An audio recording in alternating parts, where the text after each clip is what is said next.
Talk Ava. Learn English with confidence. Hey everyone, welcome back to Talk Ava. I'm Dave. And I'm Ava. If you're new here, welcome.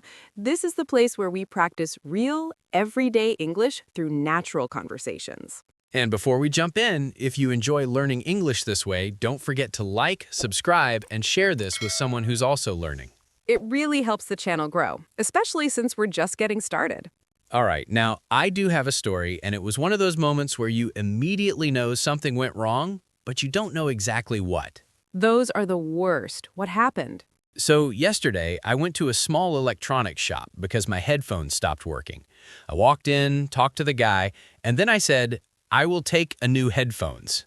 I already know that didn't sound right. Yeah, and the guy paused for a second. Not long, but just enough to make me feel like I said something strange. That tiny pause is dangerous. It makes you question everything. Exactly. Then he said, "You mean you want to get new headphones?" And I just nodded, like, yes, that's exactly what I meant. So technically he understood you, but it still felt off. That's the thing. He understood me, but it didn't feel natural. It felt like I translated directly from my brain instead of speaking real English. That happens a lot with small verbs like get and take. They seem simple, but they're actually tricky. And the problem is, you don't always notice the mistake immediately. It's not like using the wrong tense where it sounds obviously wrong. Right. It's more like something feels slightly uncomfortable, but you can't explain why. After I left the shop, I kept thinking about it. I've probably made this mistake many times without realizing. Same here. These small verbs are everywhere in daily conversations, so even a small mistake repeats again and again. And that's when I realized we need to talk about this properly. Yes, because if this is confusing for us, it's definitely confusing for a lot of listeners too.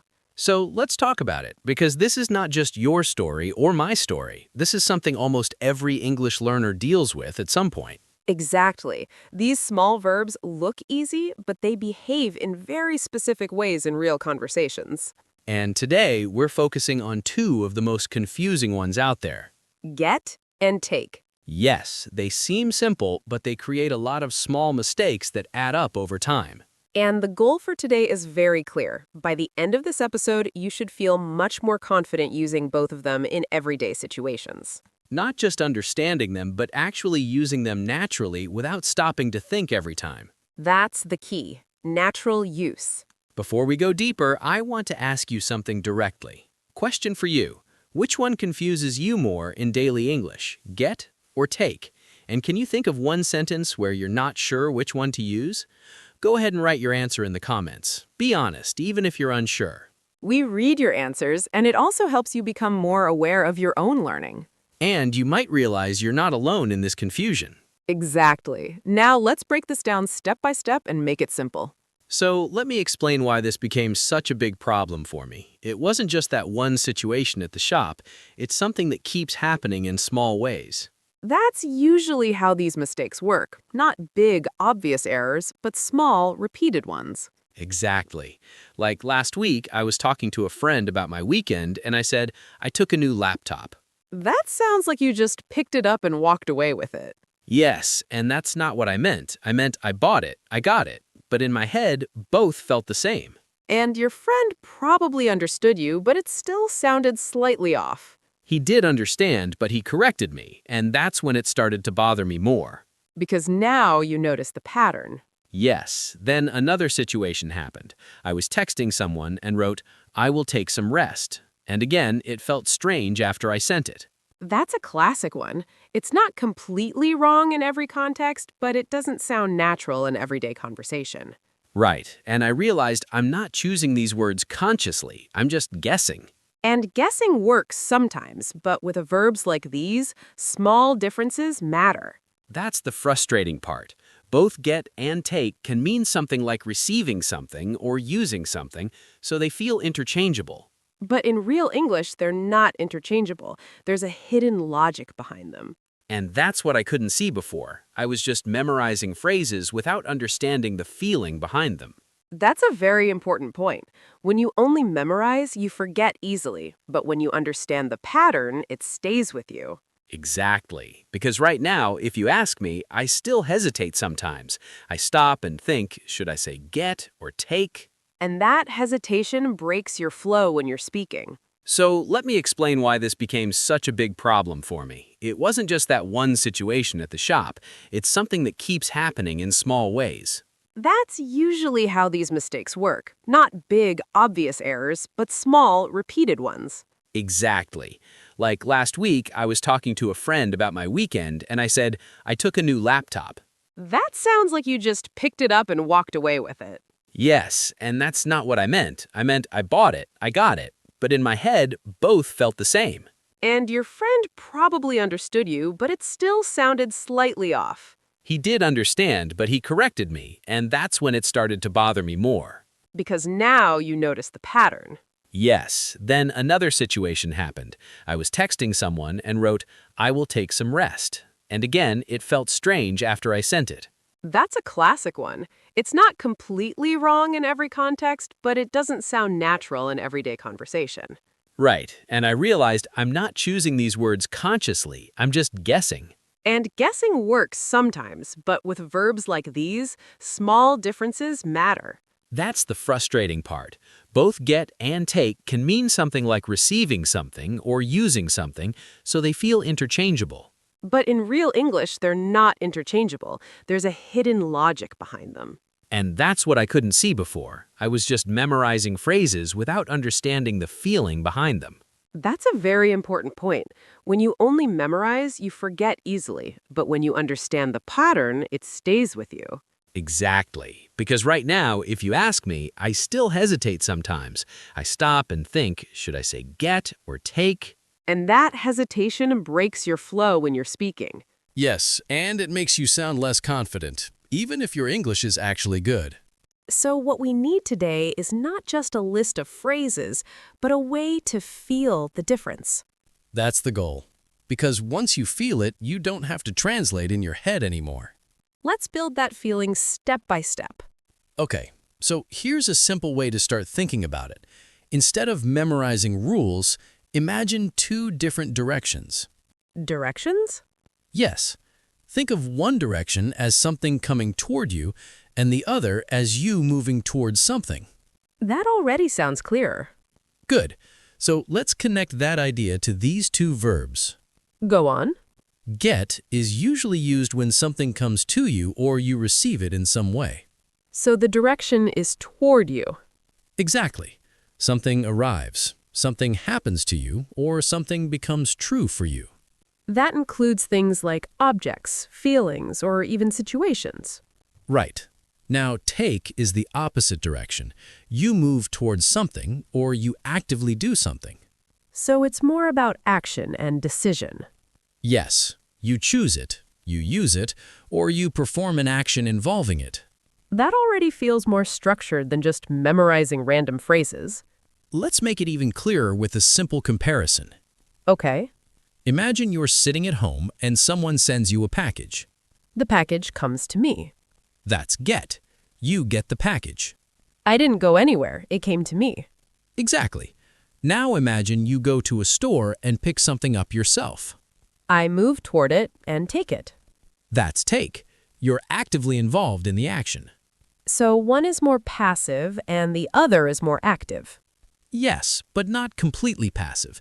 It's more about direction and control. That's an important detail because sometimes with get, you still do something, but the feeling is that the result comes to you. Exactly. And with take, the focus is on your action. Let's test this idea with a simple situation. Sure. If I say, I got a message, what does that mean?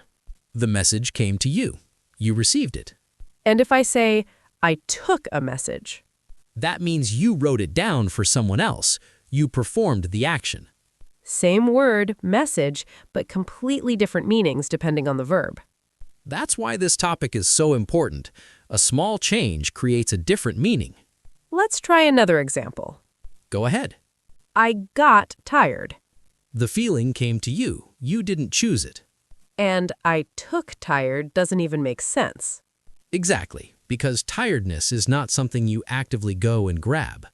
So this helps us understand that get is often used with states or feelings. Yes, things like tired, hungry, excited, or even confused. These are things that happen to you. Right. Now let's look at take in a similar way. Okay. If I say, I take a walk, what does that mean? You decide to walk. You perform the action. Exactly. You choose to do it. So take often connects with actions or activities. Yes, especially things you control or decide to do. This is starting to form a pattern now. That's the goal. Not just examples, but a pattern you can recognize. Let me try to say the pattern in my own words. Go for it. Get is when something comes to me or happens to me. Good. Take is when I go towards something or actively do something. Perfect. That's the core idea. And even if there are exceptions, this idea will guide you most of the time. Exactly. You don't need perfection. You need direction. That's a good way to say it. Now, one more thing before we move forward. What's that? Don't try to translate directly from your first language. That's where most mistakes begin. Yes, because in many languages, one verb can cover both meanings. But in English, these small differences matter more. So instead of translating, think about the situation. Ask yourself, is something coming to me or am I going toward it? That simple question can help you choose the right verb. And over time, it becomes automatic. Exactly. At first, you think about it. Later, you just feel it. And that's when your English starts sounding natural. Now that we have this foundation, we can start looking at real phrases. Yes, because this is where things become practical. We'll start with get phrases first and see how this idea works in real life. And then we'll move to take and compare both clearly. Okay, let's start with get phrases and apply the idea we just built. Yes, this is where everything becomes practical. First one, get a job. That's a very common one. If I say, I got a new job, what's the feeling? The opportunity came to you. You received it. Exactly. Maybe you applied, maybe you interviewed, but in the end, the result came to you. And that's why we say get a job, not take a job in most situations. Right. Now you can say take a job, but the meaning changes slightly. It feels more like you accepted it, maybe not your ideal choice. Yes, like you had options and you decided to take that one. So get focuses on receiving the opportunity, and take focuses on the decision. Perfect. Let's move to the next one. Get a chance. I like this one. I finally got a chance to travel. The opportunity came to you. You didn't create it completely by yourself. Exactly. Something opened up. And we don't say take a chance in the same way. Right, because take a chance means something different. It means doing something risky. So again, same noun, different meaning depending on the verb. This is why learners get confused. But now the pattern is helping. Next, get ready. This one is used all the time. I need to get ready for work. You reach a state of being ready. Exactly. You move into that condition. You don't take ready. No, that doesn't work because ready is a state, not an action you grad. So again, get connects with a change in condition. Next, get sick. That's a very clear example. I got sick last week. The illness came to you. You didn't choose it. Exactly. It happened to you. And this applies to many similar expressions. Get better, get worse. Yes, all changes in condition. I hope you get better soon. The improvement comes to you. Let's look at communication. Get a call. Or get a message. I got a call this morning. The call came to you. You didn't go out and take it from someone physically. And this includes emails, texts, notifications. All things that arrive. Now here's an interesting one. Get an idea. I like this one because it feels abstract. I got an idea while I was walking. The idea came into your mind. Exactly. You didn't actively go and grab it. It appeared. And that's why get works here. Another important one. Get lost. That's a very natural phrase. We got lost in the city. You ended up in that situation. It happened to you. You didn't plan to be lost. Exactly. Now let's talk about get home. Very useful in daily conversation. I got home late last night. You arrived home. The movement finished and the result came to you. You reached that state of being at home. Let's pause for a second. Okay. What pattern are you seeing with all these get phrases? Most of them involve something coming to you, happening to you, or changing your state. Exactly. That's the core idea repeating again and again. And once you see it, the phrases feel more connected. Now let's shift to take phrases. This is where the contrast becomes clear. First one, take a seat. Very common. Please take a seat. You actively sit down. You perform the action. You don't get a seat in this context. Right. Get a seat would mean something else, like finding or receiving one. Next, take a break. I use this one a lot. Let's take a break. You decide to stop working. You choose the action. And that's why it's take, not get. Yes, because it's your decision. Next, take a look. That's a great everyday phrase. Take a look at this. You actively look at something. You direct your attention. It's an action you perform. Next, take responsibility. That sounds more serious. You need to take responsibility for this. You accept it actively. Yes, you don't just receive it, you choose to accept it. That's a strong example of action and decision. Next, take notes. Very common for students. I always take notes in meetings. You actively write things down. You create something through your action. You don't get notes unless someone gives them to you. Exactly. That's a perfect contrast. Next, take a risk. This connects back to what we said earlier. He decided to take a risk. You choose to do something uncertain. You move toward that action. And that's why it's take. Next, take a walk. Simple and clear. I take a walk every evening. You choose to do the activity. You perform it. Next, take time. This one is interesting. This project takes a lot of time. The activity uses time. Yes, it requires it. And if I say, take your time, it means use the time freely. Exactly. It's still about using or controlling time. Now let's compare a few pairs directly. This is where it really becomes clear. Get advice versus take advice. I got advice from my teacher. The advice came to you. I took her advice. You accepted it and acted on it. Same word, different role. Get a picture versus take a picture. I got a picture of the sunset. You obtained it. I took a picture of the sunset. You captured it actively. Action versus result. Get permission versus take permission. I got permission to leave early. Someone gave it to you. And we don't really say take permission. Right, because permission is something you receive, not something you grab. Let's reflect again. Okay. What do all take phrases have in common? They involve action, decision, or control. Exactly. You are doing something, choosing something, or using something.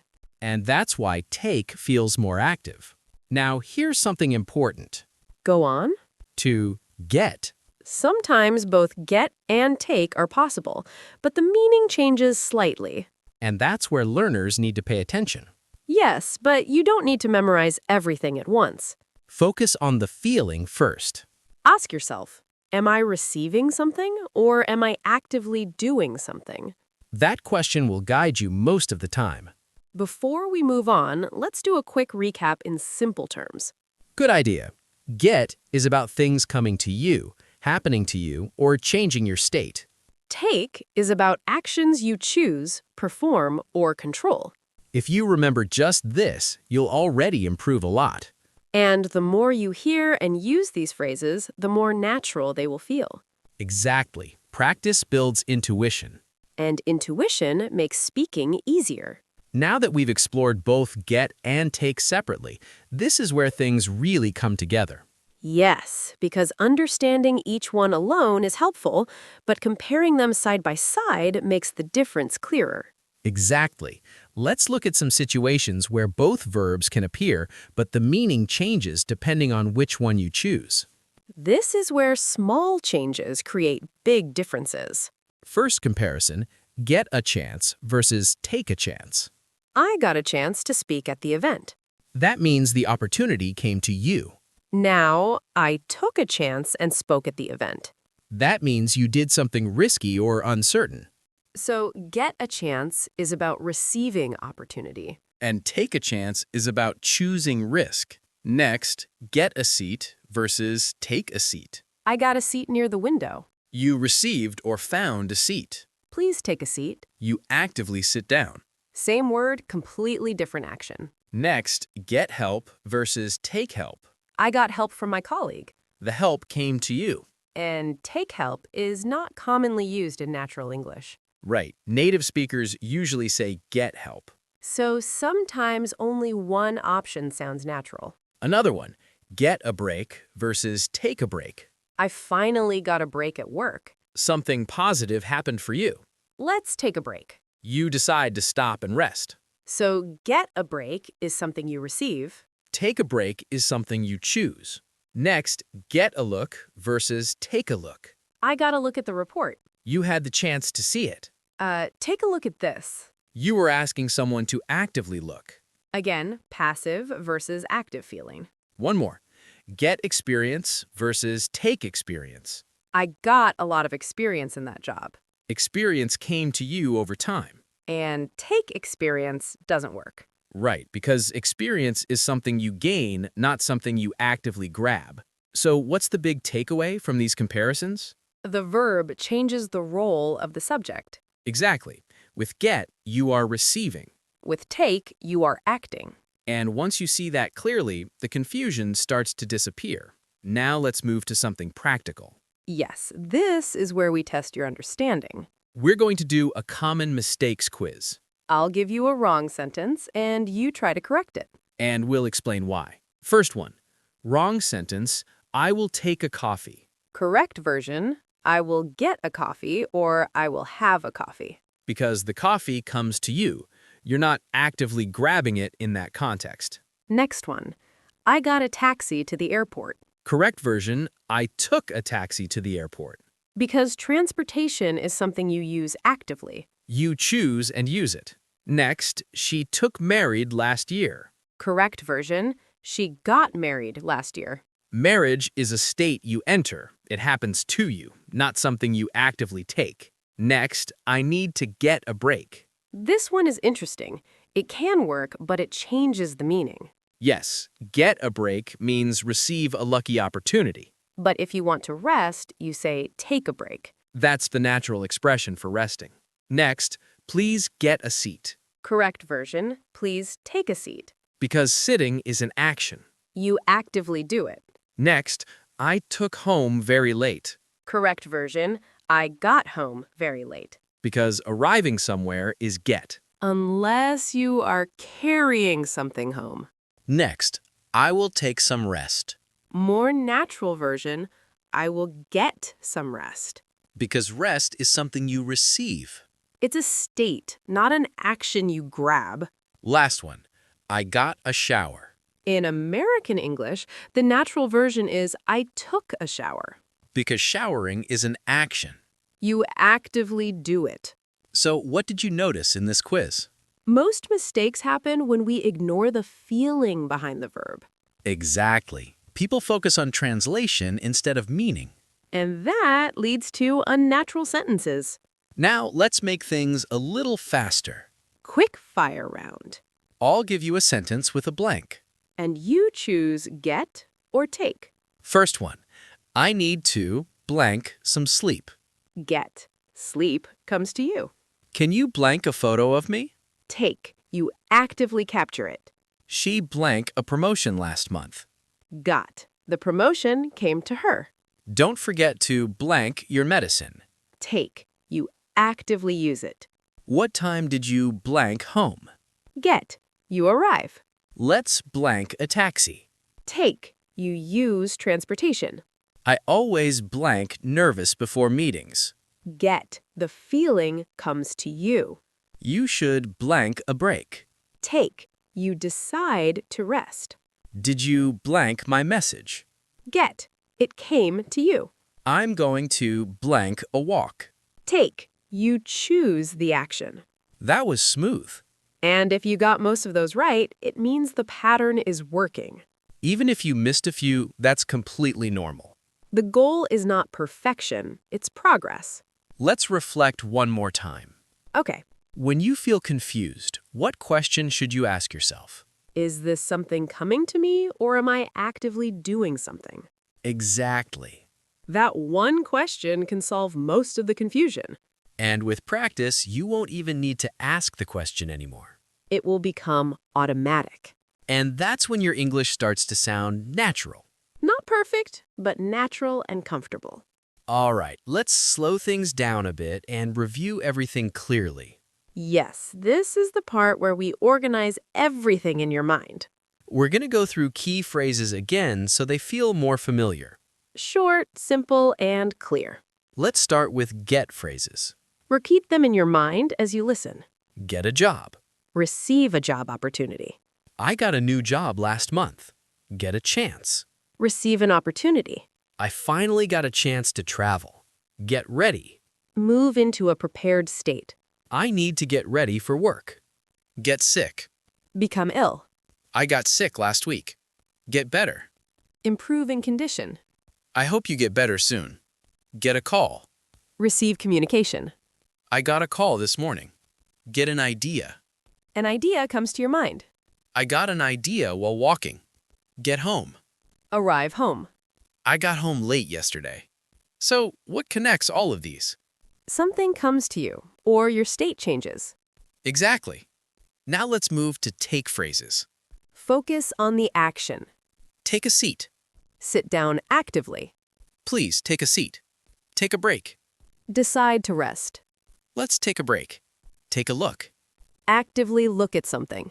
Take a look at this. Take responsibility. Accept responsibility.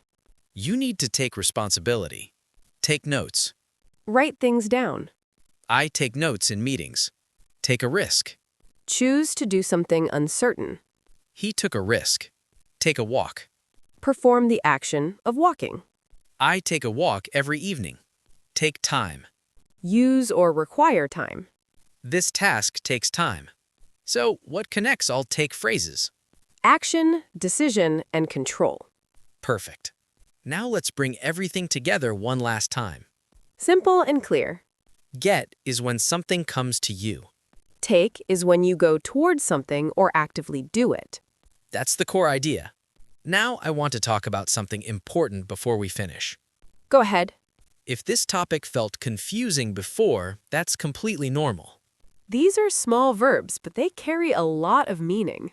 And they don't always translate directly from other languages. That's why many learners feel stuck with them. But notice what happened in this episode. We didn't memorize a long list of rules. We built a simple idea, Direction and action. and then we applied it to real examples. That's how learning becomes easier. You move from confusion to clarity step by step. And once something clicks, it stays with you. You might still make mistakes after this.